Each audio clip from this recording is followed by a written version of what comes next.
Estamos assim como que a meio de 2 aniversários. Vencemos uma primeira vez à míngua e reforçamos um ano depois, com larga margem e vantagem, a confiança que os portugueses nos depositaram e, portanto, a nossa representatividade parlamentar. 2 anos passados da primeira vitória eleitoral, a tal que foi à míngua, 2 anos depois da moção de confiança que provocou novas eleições e quase um ano depois de nova vitória, a AD, segundo Hugo Soares, está a mudar o país. Começou por há 2 anos uma espécie de mudança tranquila. E esta mudança que nós estamos a protagonizar é também ela uma mudança despida de ideologia. Não é uma mudança nem de esquerda nem de direita, se quiserem. 2 anos passados da tal primeira vitória, aquela que foi à míngua, e quase um ano depois de nova vitória, a outra com larga margem e vantagem, a AD está estagnada nas sondagens, com o PS empatado e o Chega à perna, como mostra a sondagem do ICS para o Expresso e a SIC que publicámos na semana passada. A mesma sondagem também nos diz que os portugueses esperam de António José Seguro um presidente colaborante. Mudança tranquila ou pântano? E o que são mudanças despidas de ideologia? O novo ciclo existe ou só continua aquilo que vinha de trás? Perguntas que provavelmente não têm resposta, mas aqui na Comissão Política acendemos a bola de cristal e aqui vamos nós a tentar ler os novos tempos. Olá, olá, bom dia, boa tarde ou boa noite, conforme a hora que nos ouçam. Nesta reunião da Comissão Política não temos 2 dos comissários residentes, mas temos uma equipa feita com o ouro da casa.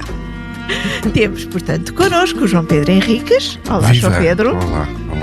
A Paula Queiro Varela. Olá, Eunice. E a Rita Diniz. Olá a todos. E olá a todos, Political Junkies, para cumprir aqui a cota Vítor Matos. Olá, eu sou o José Maria Pimentel e sou autor do podcast 45 Graus. No 45 Graus trago para o microfone especialistas e pessoas com ideias que vale mesmo a pena ouvir, sobre temas como ciência, economia, política, filosofia ou sociedade. Sempre de forma descontraída e com tempo para conversar. É um espaço para aprender e pensar sobre o mundo de forma mais crítica. Novos episódios a cada 15 dias. Procure 45 Graus em qualquer aplicação de podcast. Ora bem, Paula, tu que estiveste nas jornadas parlamentares do PSD e ouviste as intervenções do Hugo Soares, de onde eu fui buscar os pequenos sons que ouvimos na introdução, e olhando para a nossa sondagem, que dá a AD e o PS empatados e o Chega ali a 3, 4 pontos de distância, isto bate a bota com a perdigota, ou seja, bate a mudança tranquila e apoiadíssima pelo povo português, com uma AD que não cresce?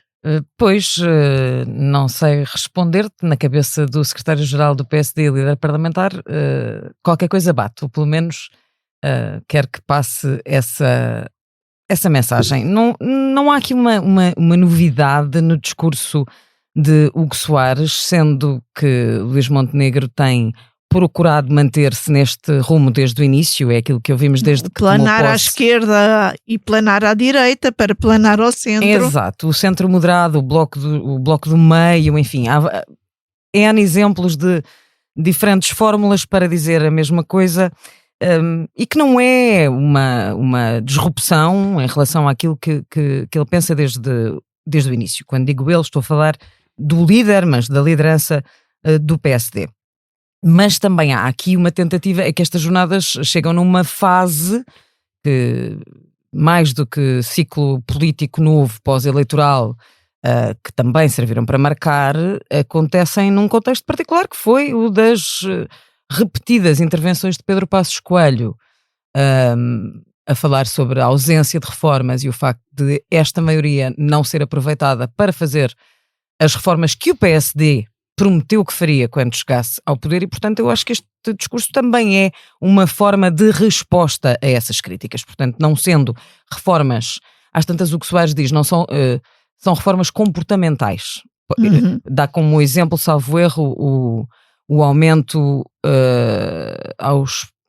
do complemento solidário para idosos e também os bónus aos pensionistas, enfim, como exemplos de mudanças, o não aumento de impostos, portanto a política fiscal e essa política mais social como mudanças comportamentais, se não estruturais. Na ideia de que, e esta é uma ideia, é uma convicção que esta direção tem, de que as pessoas, mais do que os comentadores políticos, a comunicação social, os jornalistas, têm uma leitura que é feita não com base nas nossas opiniões ou nas notícias, mas com base nestas interações diretas com o bolso. E, portanto, que as pessoas, ao contrário do que Luís Montenegro e Hugo Soares, em particular, consideram que é uma predisposição malévola da comunicação social, as pessoas estão ao lado deste trajeto do governo e que assim continuará. Como é que isso depois se compagina com as sondagens, por exemplo? Desde logo, nessa altura não tínhamos a sondagem ainda e ele também não. Mas a verdade é que também aí não há uma evolução. Diria que a expectativa é que possam existir no caminho até ao momento em que os acontecimentos lhes deem razão. É preciso, ou não. É claro que temos de ter em conta que sondagens sem eleições à vista têm sempre têm outro valor que não têm quando temos eleições à vista. Portanto, as pessoas não se confrontam a si próprias com a necessidade de agora terem de fazer uma opção. João Pedro, esta sondagem que publicámos na semana passada, de intenção de voto em legislativas, dá o PS empatado com a AD. José Luís Carneiro foi reeleito este fim de semana sem concorrência. Isto quer dizer que a sua estratégia está a dar frutos ou também é mais um sinal de que, como neste momento não vamos ter eleições, as pessoas não têm de fazer muitas escolhas? Há opiniões objetivas e opiniões subjetivas. Eu acho que todas as opiniões são subjetivas. Mas se valorizarmos a sondagem, ela representa um crescimento de 7 pontos do PS desde as eleições. Desde as últimas, ou seja, o PS está com 29 e estava com 22. Podíamos sempre comparar com a anterior sondagem, já tivemos essa conversa. Bem, mas a primeira sondagem comparou-se com eleições e, portanto, eu continuo, acho que essa evolução é relevante. Acho que há um problema na avaliação que nós fazemos, nós, lisboetas, fazemos de José Luís Carneiro, tal como, aliás, cometemos esse erro com António José Seguro, que é nós subvalorizamos, dentro do quadro da macrocefalia lisboeta que nos caracteriza, nós muitas vezes subvalorizamos quem vem de fora, quem vem de um mundo que não é elitista e urbano, e portanto, assim como andamos... Eu venho de fora todos os dias. Eu nem sequer me considero lisboeta, que não sou. Mas assim como achamos que... Isto não é assim tão verdade na ótica das pessoas de facto eleitas. Nós tivemos primeiros ministros e presidentes da República das beiras. Exatamente, mas muitas vezes contra a macrocefalia lisboeta. Eu lembro-me, há muitos anos, há muitos séculos, quando os animais falavam, por exemplo, do elitismo do Jornal Independente contra o professor Cavaco Silva, e depois o Cavaco Silva ganhou quase todas as eleições em que se meteu e quase todas com maioria absoluta. Nós subvalorizamos tremendamente, por exemplo, o António José Seguro, e ele tornou-se no homem mais votado sempre, no político mais votado sempre em Portugal. Portanto, achas que José Luís Carneiro tem vindo a ser vítima de preconceito e de desvalorização? Acho que um pouco. E os resultados são o que são, o PS passa à frente do Chega. Acredito que há um problema na condução de... O PS também estava à frente do Chega nas sondagens para eleições. Pois, as eleições é que provaram as sondagens erradas. Exatamente. E acredito que ele precisa de tempo, já disse isso várias vezes, ele próprio sabe isso, não há nenhuma pulsão eleitoral do país, não é? E acredito, também acho, subjetivamente, isso é uma opinião não baseada em sondagens, que ele está com um problema de excesso de agenda, ou seja, ele está a disparar para muitos lados ao mesmo tempo. Um dia fala de economia social, outro dia fala de economia do mar, outro dia fala da saúde, outro dia fala dos jovens e portanto está com incapacidade de foco em 2 ou 3 temas. Portanto, achas que ele devia focar? Acho que há 3 temas que centrais na condução de um partido da oposição: a saúde, a habitação e os salários. E devem ser, devem ser, do ponto de vista, julgo eu, de um partido da oposição que não é populista, que não cresce só pela exploração do descontentamento, deviam ser temas absolutamente fulcrais. Ele em relação, e depois vamos ver agora como é que é a interação entre o PS e o novo presidente. Eu também acredito que em relação a António José Seguro, tal como em relação ao Montenegro, também vai governar aos zigue-zagues. Ou seja, há de fazer coisas mais próximas do PS, nomeadamente eventualmente rejeitar uma reforma laboral, se o GT não alinhar, mas há de fazer coisas mais próximas do PSD, por exemplo, a tentativa de acordo para a saúde. Ou seja, ele coloca-se justamente nessa posição de poder, ele próprio, umas vezes olhar mais para a esquerda ou olhar mais para a direita. Uhum. Rita, e a sondagem também diz, em relação ao Presidente, que os inquiridos esperam um Presidente mais colaborante propriamente do que atuante. Eu não sei bem o que é isso, colaborante. Era isso que eu ia perguntar. Haverá aqui alguma diferença ou é só uma questão de semântica? A sondagem diz-nos coisas à partida um bocadinho contraditórias, ou um pouco de tudo. No fundo diz que quer um presidente, os portugueses querem um presidente interventivo, mas ao mesmo tempo colaborante ou cooperante com o governo. Portanto, não me parece que se possa fazer uma leitura muito accurate do que os portugueses realmente querem. Não sei se estou. Objetiva. Muito accurate, pois claro, precisa. Agora nem me percebi que usei a palavra. Oh, Jesus, eu digo tão mal. Volta, do David Diniz, estás por lá. Ele apoderou-se de mim, é o Diniz. Vamos tirar o Diniz aqui. Numa leitura muito objetiva do que os portugueses de facto querem. O que não querem é basicamente eleições e, sim, portanto, se calhar é assim que se percebe. Exato, eu acho que é um bocadinho isso. Querem estabilidade, não querem grande chatice, querem um novo ciclo tranquilo. Daí se calhar vem também essa ideia brilhante da mudança tranquila que o governo agora fala. Eu acho que bate exatamente nesse ponto, não é? É o reflexo casual daquilo que as pessoas aparentemente querem. Estabilidade. Exatamente. É a palavra mais repetida por todos os políticos no poder, sim, neste país, neste instante. Eu duvido que a certa altura a estabilidade caduca. Ou seja, prescreve. Porque se houver estabilidade e, por exemplo, a situação no SNS continuar a ser da gravidade que é, nomeadamente naquelas coisas muito visíveis dos encerramentos das urgências, ou se a situação na habitação, por exemplo, que é tremenda, continuar a ser o que é, ou se o problema da inflação, por exemplo, resultante da guerra do ataque do Irão, começar a ter influências sérias na vida das pessoas, e já tem, mas provavelmente ainda não chegou ao supermercado, mas já está na bomba de gasolina.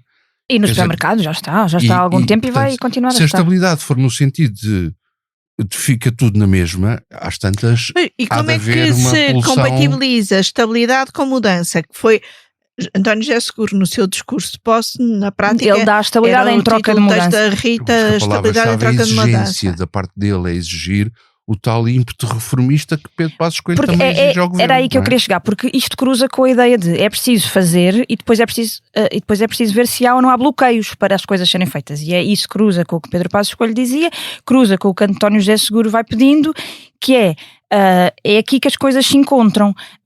Estabilidade no sentido em que há um governo minoritário. So what? Meu Deus, David, sai! É um governo minoritário, mas ainda assim tem que continuar a governar. Portanto, toda a vida houve governos minoritários que conseguiram governar. É preciso, portanto, negociar, seja à esquerda, seja à direita, e aí o Presidente da República, António José Seguro, foi muito claro que parece-me que não irá sequer privilegiar a conversa à esquerda, junto do PS, poderá ser à direita se assim o entenderem, desde que as coisas sejam de facto feitas. E portanto a lógica é essa, governar de uma forma ou de outra e não haver bloqueios. Mas o que é facto... Desafio ao governo e desafio aos partidos da oposição. Acho que há um primeiro teste, provavelmente ainda antes da reforma laboral chegar ao Parlamento, não sei quando é que chegará, que é a presidência aberta que o Presidente Seguro tenciona levar a cabo no centro do país. As presidências abertas têm historicamente um valor de ato de confrontação do Presidente com o Governo. Tiveram quando foram inventadas pelo Dr. Soares, no tempo em que os animais falavam, há muito tempo. Eu não sei se o Dr. Soares, por razões pessoais, deixou de ser uma referência do Presidente António José Seguro há muitos anos. Mas se a presidência for para exigir permanentemente todos os dias ao Governo, fazer perguntas, porque é que a reconstrução da Zona Centro não está a ser feita como deve ser, porque é que o dinheiro aparentemente não está a chegar às pessoas. Das pouquíssimas vezes que o novo Presidente falou foi para dizer isso mesmo. E portanto pode ser um primeiro momento de confrontação e de exigência. Se isso depois tem efeitos na governação, bem, veremos. Aliás, ele está sentado em 3,5 milhões de votos, isso é importante. Não é coincidência o facto... 3,5 milhões de votos circunstanciais, e isso também é importante. Não é coincidência o facto de ter marcado esta presidência aberta para a altura em que se prevê que o Governo apresente o PTRR para a reconstrução, os detalhes. A versão final. Eu acho que é precisamente para marcar posição, não deixar o Governo falar sozinho sobre esse tema e estar em cima a fiscalizar. Como é que o Governo se vai associar a essa presidência? Ou seja, se vai lá estar sempre, tipo papagaio de pirata, a acompanhar o Presidente com os ministros das áreas que está Estado e toda a gente, ou se vai decidir, não, o Presidente vai por sua conta e portanto o Presidente só terá os autarcas, que são quem se queixa, e portanto vai ser um momento interessante. Então o Presidente combina com o Governo como é que faz, Sim. Como é que quer que seja feito. Eles têm que fazer uma coisa que este fim de semana nós editamos na revista um perfil do chefe da Casa Civil, do professor Marcelo, o Dr. Frutuoso de Melo, e ele diz que passou grande parte do tempo a gerir o desacordo. E no fundo vai ter que haver formas de gerir o desacordo entre o Presidente e o Governo. O Presidente não tem ainda chefe da Casa Civil para gerir esse desacordo. Rita, tu escrevias que o Presidente não tem pressa ainda em algumas coisas, e há bocado estávamos a falar de bloqueios e desbloqueios, e eu acho que o primeiro e em curso teste de desbloquear situações é aquilo que temos vivido nas últimas semanas, que supostamente nesta segunda-feira, à hora que estamos a gravar, estaria perto de um acordo e ainda não está, que é a escolha de representantes do Parlamento para órgãos externos. Provedor de Justiça, juízes do Tribunal Constitucional, representantes no Conselho de Estado. Esta não é a verdadeira prova de bloqueios e desbloqueios na política portuguesa? Estavas a perguntar à Rita? Não sei se estava, mas eu diria Pode que sim. É o resultado do tripartidarismo do sistema. Ou seja, quando se acabou o bipartidarismo do Bloco Central, estas coisas, quando é fácil dançar a dois. Dizes tu, José Sócrates queixava-se que não encontrava parceiros. Como aqui já foi dito. E Pedro dito, Passos Coelho chumbou o PEC. Coisas como aqui já foi dito há muito tempo por mim, coisas a três são sempre mais complexas. Estás a fazer a tua citação para as redes. É mesmo isto que está a acontecer. Está a fazer a tua citação para as redes sociais. Estás a comportar como um certo partido político. Acho que já como todos os partidos políticos. Também é verdade. Mas eu dizia que eu acho que sim, que é um grande sinal de bloqueio não conseguirmos eleger elementos estruturantes do funcionamento das instituições da nossa sociedade. Portanto, isso sim, acho que está no topo. A partir daí, de facto, vem tudo por aí abaixo. Mas aí também, desculpa interromper, é que eu acho que também estamos a viver um tempo que nunca tínhamos vivido. Não é só o facto de termos 3 partidos empatados, mas ou tecnicamente já temos empatados. Isso há algum tempo. Não temos assim há tanto tempo, ainda não foi feita a eleição destes órgãos.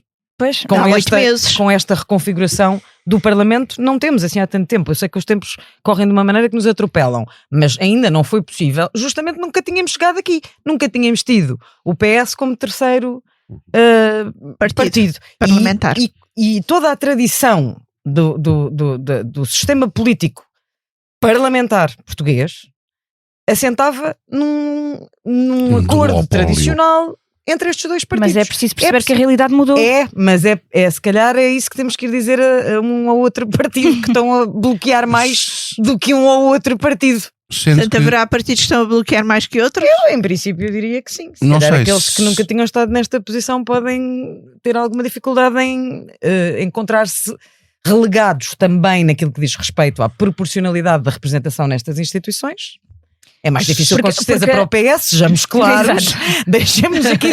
Enfim, não sei se estava a ser pouco clara. É mais difícil, com certeza, para o PS adaptar-se a esta realidade do que será o Chega, com certeza, não é? Eu acho que a dúvida poderá ser se isto é uma mudança conjuntural ou estrutural. Mas ainda assim não nos podemos perder nisso. É isto que temos. A vida é esta. Portanto, deixa-me só dizer que isto tem um efeito ainda por cima mais engraçado, que é: há eleições que são nesses órgãos externos, são 17 órgãos externos que estão em causa. Ao todo serão 70 pessoas para serem elegidas. Sim, eleitas. Nós falamos sobretudo do Provedor, Tribunal Constitucional, mas o que interessa Conselho de Estado, mas são muito mais órgãos. Há bloqueios que são naturais porque exigem 2/3, por exemplo, os 3 juízes do Tribunal Constitucional, mas como há quem queira, o PS quer um acordo global, isso influencia negativamente a eleição de órgãos que só precisam de maioria absoluta. Como o Conselho de Estado. Como o Conselho de Estado. E, portanto, as eleições para as coisas difíceis bloqueiam as eleições para as coisas fáceis. O efeito do bloqueio é mais vasto do que apenas circunscrevê-lo à necessidade de 2/3. Não, influencia tudo. E, portanto, vamos lá ver como é que eles aprendem a funcionar. Até agora não estão... Sendo que este bloqueio já leva a que, por exemplo, o Conselho de Estado, que António José Seguro tinha dito que queria fazer em março sobre segurança, defesa e proteção civil, já não seja em março, porque ele próprio não vai fazer um Conselho de Estado sem os órgãos do Parlamento eleitos. Não é? Eu imagino que isto esteja a chatear muitíssimo o Presidente da República, que foi eleito se é para não ter pressa, então não tenha pressa. Vai ter que se chatear devagarinho. Que foi eleito com base no diálogo e nos entendimentos e nos consensos. Pois bem, está aqui uma oportunidade de começar a exercer a sua magistratura de influência no sentido de resolver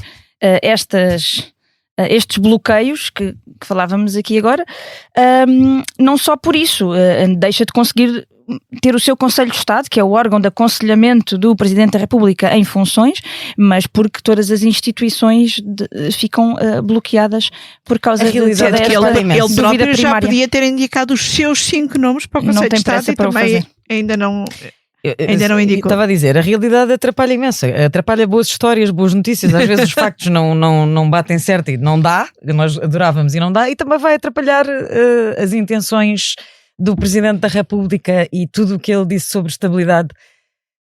É tudo tão... Achas que é ingênuo o nosso Presidente da República? Não acho, acho que faz o papel dele e é o que tem de fazer, mas... a propósito da tomada de posse de António José Seguro, passaram-nos pela frente várias histórias passadas e notícias passadas, nomeadamente entrevistas, reportagens com Marcelo Rebelo de Sousa a entrar para os seus mandatos a falar em quê? Estabilidade. O que é que ele não queria? Eleições. O que é que aconteceu? Eleições. A realidade impôs-se. E nós vivemos ciclos políticos tão rápidos, tão desgastantes, com toda a instabilidade internacional a condicionar as nossas vidas e as nossas realidades, que eu acho que é só impossível garantir a estabilidade. É um objetivo muito respeitável. Acho que a vida será aquilo que tiver de ser e António José Seguro vai ter de se adaptar e o seu mandato não será nunca, como não foram os anteriores, aquilo que ele gostaria. Para lá deste bloqueio para os órgãos externos, parecíamos estar a viver uma espécie de bloqueio intermitente no Código Laboral. Já foram anunciadas que as negociações acabavam, o Presidente da República apelou ao regresso à mesa de negociações, a CGTP não se senta à mesa porque não é na concertação social, a Ministra marca reuniões no seu Ministério só com patrões e com a UGT. O PS amarrou-se, de certa forma, e também o Presidente da República, à existência de um acordo com a UGT para uma reforma laboral. João Pedro, isto quer dizer que PS e Seguro estão amarrados ou estão sintonizados e amarrados neste dossiê, ou será possível o PS mudar de posição? não estou a ver que o PS alinhe em qualquer acordo que não meta a UGT. Pronto, muito simples. Ou a UGT está a favor e aí o PS terá de dar uma cambalhota e ser a favor, ou então se a UGT ficar de fora e se as leis avançarem para a Assembleia sem acordo da UGT, ou pelo menos então aí o PS estará contra. Eu acho que é matéria que acho não. É objetivamente, e já foi dito, é matéria de linha vermelha por parte de José Luís Carneiro. Mas as linhas vermelhas também se esbatem. Eu prefiro cor-de-rosa, mas eu gosto de vermelho, mas gosto mesmo de cor-de-rosa. Pronto, eu gosto de já esbatido. Eu sou mais roxo. E vai daí o que o Presidente Seguro disse a certa altura num debate que naturalmente que promulgaria se a UGT desse acordo. Ou seja, o Presidente concessionou à UGT um poder reforçado que a UGT não tinha, que é, indiretamente, vai ser a UGT a promulgar ou não. E, portanto, a UGT só tinha que dizer que sim ou que não tinha que ter uma responsabilidade. Mas ele pôs na UGT esse peso. Eu acho que esse peso condiciona a atuação da UGT na avaliação que faz do acordo. Porque já percebeu que não é só dizer que sim ao acordo, é dizer que sim ao acordo e à promulgação depois do acordo pelo Presidente da República. Ele fez outsourcing na UGT da sua decisão de promulgar. Foi uma resposta no quente de um debate, já não me lembro, acho que não foi um jornalista na moderação que perguntou isso e ele disse naturalmente, veremos. Eu já vi diferenças entre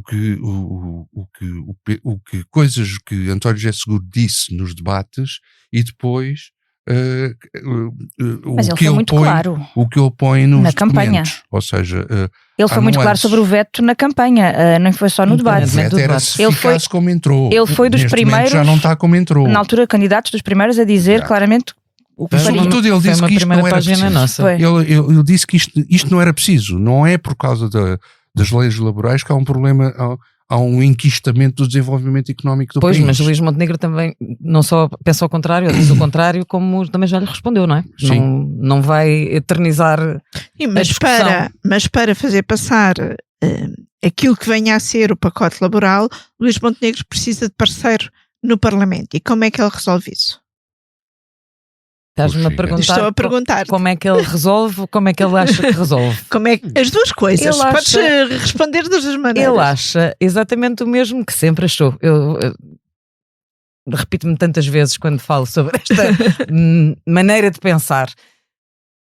E, sejamos justos, os factos têm-lhe dado alguma razão nesta matéria em concreto. O Chega também disse que não aprovava o pacote da nacionalidade. Uhum. E aprovou.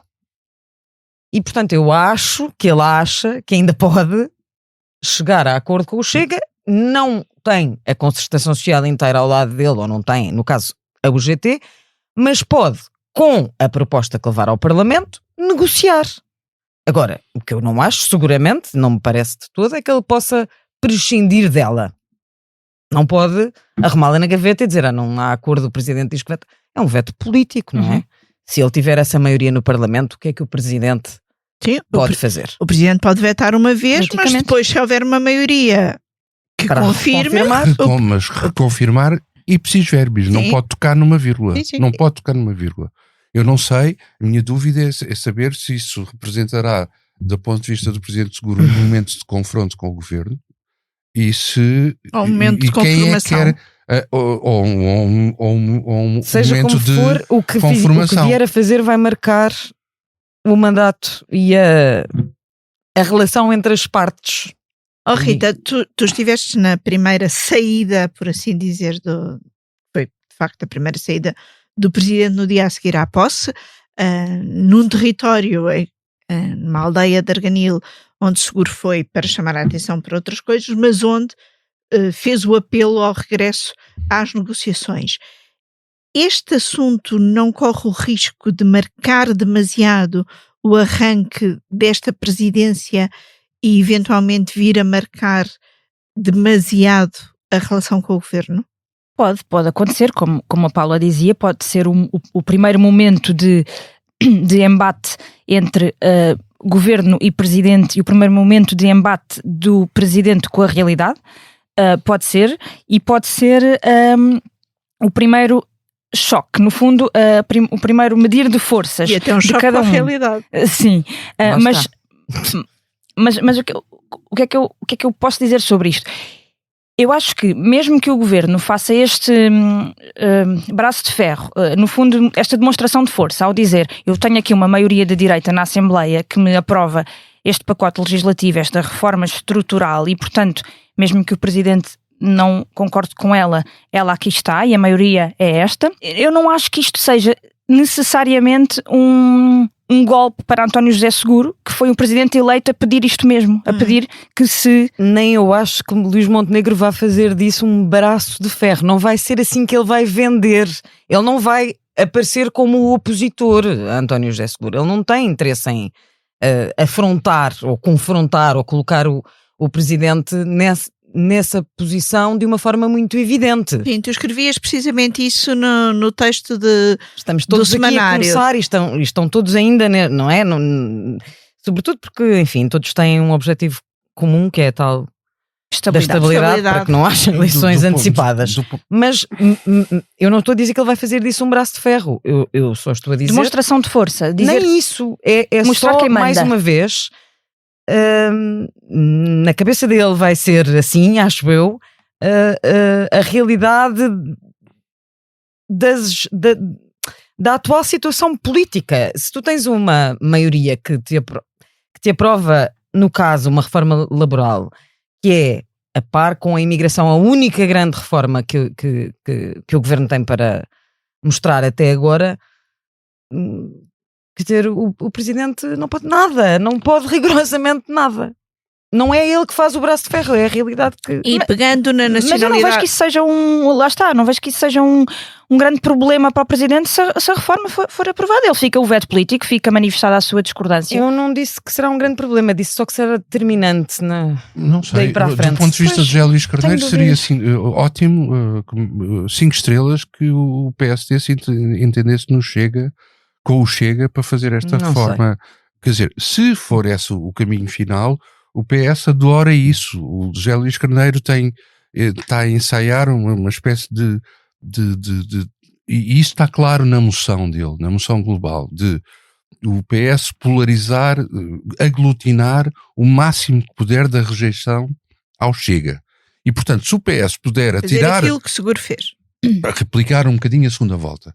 Se ele puder atirar o PSD e Montenegro para os braços do Chega, ou atirar o Montenegro e Ventura para os braços um do outro, ou verificar que isso está a acontecer, ele capitaliza e para ele é ótimo, independentemente de pois dizer que a reforma propriamente dita para os trabalhadores é péssima, não é? Mas taticamente, do ponto de vista do interesse tático do PS, convém não esquecer da tática de Luís Montenegro. Isso não pode ser. Funciona pois, assim. não sei, eu ainda não vi nenhum acordo com o PS em lá. Houve o Orçamento de Estado. Houve o Orçamento de Estado, que é o tal documento técnico, não é? É um documento neutro. É um orçamento. Venderam assim, não é? Agora que falas em argumento neutro, deixa-me pegar noutra expressão do que Soares, que é as mudanças despidas de ideologia.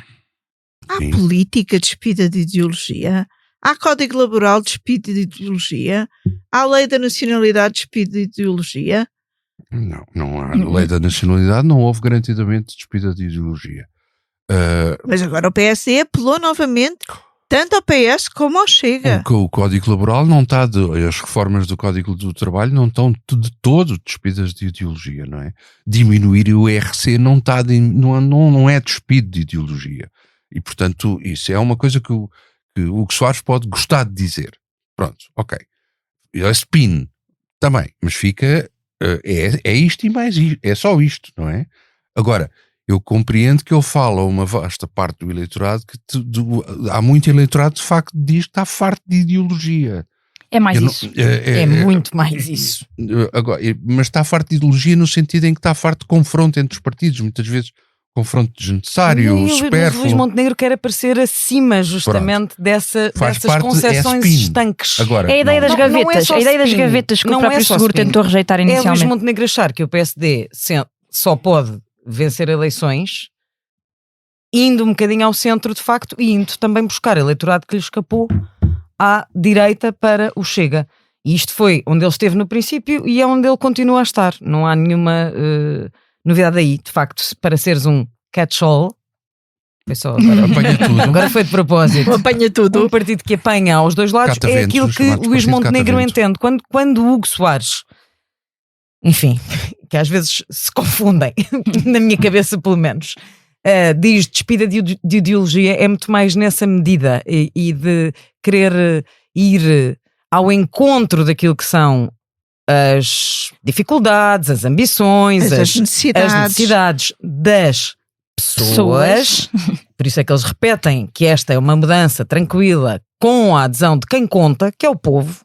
Não és tu, Eunice, nem nós aqui, nem os meios de comunicação social, nem os comentadores, sobretudo, que é muito nesse foco, que fazem uma avaliação muito mais qualitativa das medidas do governo, e que nós aqui também estamos a fazer quando falamos na proposta da reforma laboral ou da lei da nacionalidade e daquilo que ela comporta em termos ideológicos. Eles vão ao sentir do vento. E, portanto, se há uma sensação, se há uma noção, não é uma sensação, não é uma percepção que eu quero aqui, não quero voltar a esse tema, embora não deixe de ser um pouco isso. Se há um entendimento de que as pessoas se sentem inseguras, que estão, de facto, disponíveis para aceitar regras mais apertadas na imigração porque fazem uma ligação entre uma coisa e outra, então eles vão por aí. Se sentirem lá à frente que há outro tipo de apelo, eventualmente vão procurar dar resposta também a isso. Eu acho que despido de ideologia não é mais do que isso. Isso que estás a descrever, no fundo, é um sinónimo de populista, quase. Não vou ser eu a desdizer. Muito bem, muito obrigada. Vamos então. Não, ainda temos aquela coisa do. Mas foi muito rápido. Estão a achar que foi muito rápido? Sim, passou a voar. É de estaremos todos em boa companhia. É, esperemos Exatamente. que quem nos ouve pensa o mesmo, já agora. Por mim ficava assim. Exato. Ouviram? Vitor Matos, David Diniz. Vamos lá então ao que não nos sai da cabeça. Rita Diniz, o que é que não sai da cabeça? Olha, não me sai da cabeça este domingo, portanto nós estamos a gravar uma segunda-feira e o domingo está recente na minha cabeça, em que tive um dia muito cultural e foi um dia muito espontâneo. Foi um dia em que eu recuperei a espontaneidade perdida desde que fui mãe, há quase 2 anos, em que tínhamos marcado uma ida ao Cinema São Jorge de manhã com o pequenino para ver cinema infantil no festival da Monstrinha, e depois fomos almoçar e decidimos assim, de forma que não estava programada, que o meu filho fosse dormir à casa dos avós. E então, porque tínhamos uma peça de teatro à tarde. E então, de repente, o que é que aconteceu? Fui ao teatro, deixem-me lá enumerar todos os meus eventos culturais do dia. Fui ao teatro, ao CCB, ver a peça do Marco Martins, O Inimigo do Povo, que tem trabalho de pesquisa das nossas colegas Joana Pereira Bastos e Raquel Moleiro, sobre imigração, que foi... Eu já tinha ouvido algum feedback da peça, não me quero alongar aqui, e estava com a expectativa mais em baixo. Não foi nada disso. Gostei muito. Consegui ficar muito emocionada e sensibilizada. As histórias são de imigrantes reais, não são atores, são imigrantes mesmo que estão em palco. Gostei muito, fiquei muito sensibilizada com a descrição que eles fazem do jogo em que entram, a partir do momento em que entram nisto de tentar procurar melhores condições de vida noutro país. Eles chamam um jogo, no fundo é quase a ideia mafiosa de toda esta rede que tão mal funciona. Fiquei muito emocionada no fim, fiquei mesmo emocionada. Posto isto, terminada essa peça, decidimos, bom, então e agora? Então comprámos nesse mesmo instante bilhetes para o Céu da Língua, no Coliseu, que estava com a sua última sessão. E havia, fomos ver, espetacular. Recomendaria, se ainda houvesse mais sessões, não há, espetacular. Para quem trabalha como nós, com a língua portuguesa, aquilo é delicioso. Portanto, termina aqui o meu dia espetacularmente cultural. Que não sai da cabeça. Depressa, não vais conseguir repetir essa proeza. E depois cheguei a casa, ainda fui ver os Oscars. Uau! Pena! Foi de facto Não vi até ao fim, confesso. Pronto, era outra oportunidade de conversa aqui hoje, se não tivéssemos o João Pedro, era comentarmos a passadeira vermelha dos Oscars. Por isso faço uma comissão política especial. Uma comissão política cor-de-rosa. João Pedro Henriques, o que é que não te sai da cabeça? Há muita coisa, mas há uma que eu posso dizer, que é a minha vida cultural no sábado foi almoçar uma coisa que eu como uma vez por ano, que é a lampreia. Este ano não havia lampreia, não havia um problema, não era? Mas há. Mas há um problema de oferta e de procura que faz disparar o preço. Mas deixa-me falar, é disso que eu vou falar. Embora tenha uma nota final sobre os Oscars, mas sobre a lampreia. A lampreia estava ótima, foi na minha cantina pessoal, que é o Borges, num restaurante ali em Passo de Arcos. Pessoas que têm cantinas bastante... Quer dizer, é um sítio onde eu sou habitué. E vai daí, mas deu para perceber que... E a lampreia estava boa? A lampreia estava boa e paguei uma fortuna pelo almoço. Vais repensar a tua cantina. Entretanto, apercebi-me que o preço da lampreia baixou. Aliás, deu para perceber que naquele restaurante o preço da dose diminuiu de sábado para domingo. Pronto. E o que acontece é o seguinte, o preço da lampreia baixou, está a um preço, obviamente que é maluco, mas que é relativamente aceitável, só que os restaurantes continuam a fazer os preços altíssimos. Porquê? Porque há uma cambada de malucos, entre os quais eu me incluo, que estão dispostos a gastar fortunas por uma lampreia e, portanto, continuam a pagar e, portanto, a margem de lucro dos restaurantes aumenta bastante. E pronto, vamos ver se não temos que fazer um observatório da lampreia para fazer um Excel a saber qual é o preço médio da lampreia e a dose nos restaurantes. Só para termos noção e para os nossos ouvintes terem noção, estamos na ordem da centena de euros? A dose pode ir aí por volta dos 100 euros. Para comer lampreia. A sério. E é uma coisa maravilhosa. Quanto aos Oscars, qual é a tua notinha dos Oscars? É assim, eu acho que a Emma Stone está muito magra. Eu também quero deixar notas. Ela é muito bonita, está demasiado magra. Ela é linda de morrer, João Pedro, não toca, sai. Reparei, sai, não toca na Emma Stone. Não, eu acho que ela já é uma maravilhosa atriz, já teve não sei quantas nomeações para o Oscar, é mais nova, é uma espécie de nova Meryl Streep, não é? Mas está magríssima. A tirar para o anorético, e eu acho, estamos em Lisboa. E eu acho que há um problema de Ozempic ao nível do estrelato internacional, porque eu vi carradas senhoras atrizes no red carpet. Mas estamos a voltar a esse conceito de beleza. Ozempic é muito red carpet? Não vi. A passadeira vermelha é português. Eu vi fotos. Eu não tenho televisão em casa e portanto não tenho. Eu não tenho televisão em casa. Não. E tenho um computador que tem tudo internet. Na lampreia. Choque. Mas eu acho que há um problema, e já falei disto até noutros ambientes, não é só no estrelato hollywoodesco. Há um problema de... É verdade. E não é só um problema feminino, também é um problema masculino, de muita gente a alinhar em dietas e que não sabem parar. Ou não conseguem isto parar. Não é e a coisa. Isto é um medicamento. Sim, é um medicamento.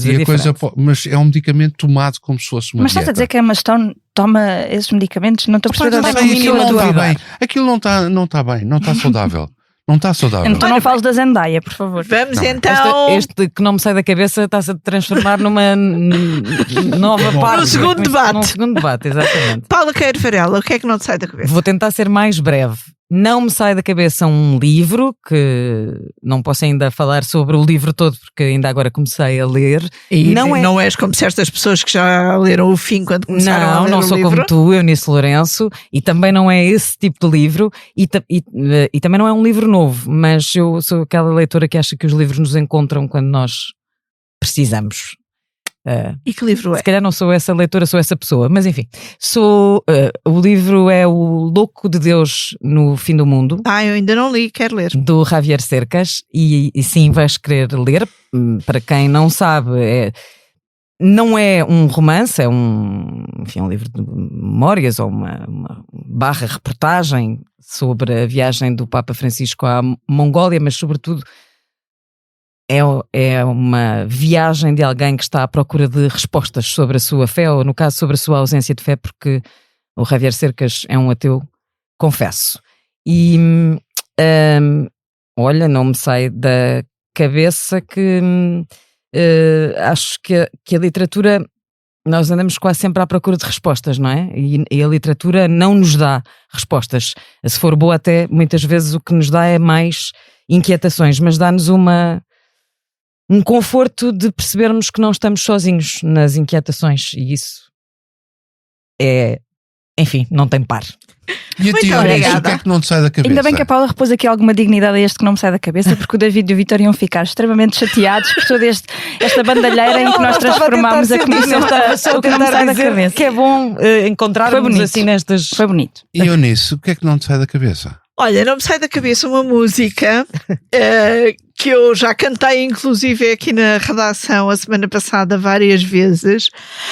E que não vais cantar agora. Não vou cantar agora. É uma música de um filme, da Música no Coração, My Favorite Things, que agora, por causa de uma publicidade, está a surgir aí muitas vezes e, portanto, se calhar é também por isso que entrou na minha cabeça e não sai.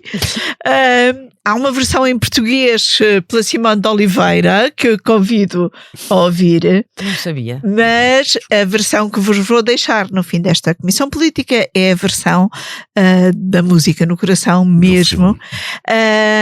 E é uma música que também é muito boa para nos fazer sentir um bocadinho melhor perante coisas que nos preocupam, que nos chateiam, que nos irritam. Aliás, a letra da música é um bocadinho por aí, não é?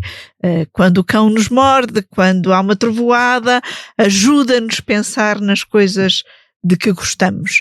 E nestes tempos em que temos tantas coisas a assombrar-nos, por vezes temos de voltar a este tipo de coisas, sejam músicas, sejam livros, sejam filmes, que nos ajudam a lembrar daquilo que nos faz felizes, aquilo que traz alegria.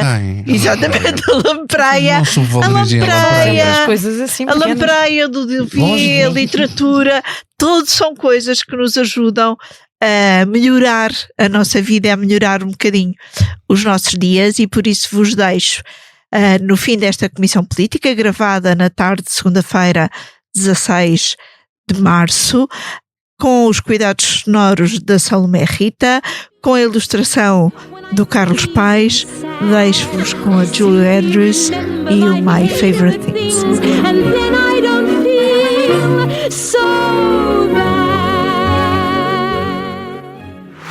Olá, eu sou o José Maria Pimentel e sou autor do podcast 45 Graus.